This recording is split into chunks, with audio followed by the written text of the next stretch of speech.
ರಾಮಲಿಂಗಾರೆಡ್ಡಿ ರಾಜೀನಾಮೆ ಬಹುತೇಕ ಖಚಿತ. ರಾಜೀನಾಮೆ ಪತ್ರ ಸಿದ್ಧಪಡಿಸಿರುವ ರಾಮಲಿಂಗಾರೆಡ್ಡಿ ಕೆಲ ಹೊತ್ತಿನಲ್ಲೇ ರಾಜೀನಾಮೆ ಪತ್ರವನ್ನ ರವಾನಿಸಲಿರುವ ಸಚಿವ ಸ್ಥಾನಕ್ಕೆ ರಾಜೀನಾಮೆ ನೀಡಿ ಶಾಸಕರಾಗಿ ಉಳಿತಾರಾ ಹಾಗಾದ್ರೆ ರಾಮಲಿಂಗಾರೆಡ್ಡಿ ರಾಜೀನಾಮೆ ಬಹುತೇಕ ಖಚಿತ. ರಾಜೀನಾಮೆ ಪತ್ರವನ್ನ ರಾಮಲಿಂಗಾರೆಡ್ಡಿ ಅವರು ಈಗ ಆಲ್ರೆಡಿ ಸಿದ್ಧಪಡಿಸಿಕೊಂಡಿದ್ದಾರೆ. ಕೆಲ ಹೊತ್ತಿನಲ್ಲೇ ಈ ಒಂದು ರಾಜೀನಾಮೆ ಪತ್ರವನ್ನ ರವಾನೆ ಕೂಡ ಮಾಡಲಿದ್ದಾರೆ.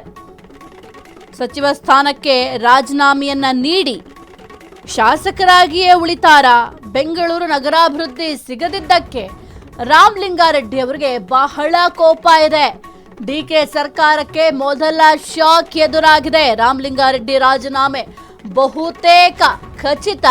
ಈ ಒಂದು ರಾಜೀನಾಮೆ ಪತ್ರವನ್ನ ರಾಮಲಿಂಗಾರೆಡ್ಡಿ ಅವರು ಆಲ್ರೆಡಿ ಸಿದ್ಧಪಡಿಸ್ಕೊಂಡಿದ್ದಾರೆ. ಯಾಕೆ ಅಂತಂದ್ರೆ ನನಗೆ ಬೇಕಾದಂತಹ ಖಾತೆಯನ್ನ ನೀವು ಕೊಟ್ಟಿಲ್ಲ, ಹಾಗಾಗಿ ನನಗೆ ಈ ಒಂದು ಸಚಿವ ಸ್ಥಾನವೇ ಬೇಡ ಎಂಬ ನಿರ್ಧಾರಕ್ಕೆ ರಾಮಲಿಂಗಾರೆಡ್ಡಿ ಅವರು ಬಂದಿದ್ದಾರಾ ಎಂಬ ಪ್ರಶ್ನೆ ಕೂಡ ಸದ್ಯಕ್ಕಿದೆ. ಈ ಒಂದು ಸುದ್ದಿಗೋಷ್ಠಿ ಏನ್ ಮಾಡ್ತಾರೆ, ಕೆಲವೇ ಕ್ಷಣಗಳಲ್ಲಿ ಸುದ್ದಿಗೋಷ್ಠಿಯನ್ನ ನಡೆಸಲಿದ್ದಾರೆ. ಈ ಒಂದು ಸುದ್ದಿಗೋಷ್ಠಿಯಲ್ಲಿ ಈ ಎಲ್ಲ ಪ್ರಶ್ನೆಗಳಿಗೂ ಕೂಡ ಉತ್ತರ ಸಿಗುತ್ತೆ. ಬಹಳ ಪ್ರಮುಖವಾಗಿ ಈಗ ಬಹುತೇಕ ರಾಮಲಿಂಗಾರೆಡ್ಡಿ ಅವರು ತಮ್ಮ ಸಚಿವ ಸ್ಥಾನಕ್ಕೆ ರಾಜೀನಾಮೆ ನೀಡೋದು ಫಿಕ್ಸ್ ಅಂತ ಕೂಡ ಹೇಳಲಾಗ್ತಾ ಇದೆ.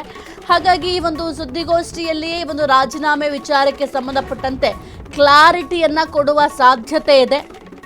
ಸದ್ಯಕ್ಕೆ ಒಂದು ರಾಜೀನಾಮೆ ಪತ್ರವನ್ನು ಕೂಡ ರಾಮಲಿಂಗಾರೆಡ್ಡಿ ಅವರು ರೆಡಿ ಮಾಡಿರಿಸಿಕೊಂಡಿದ್ದಾರೆ.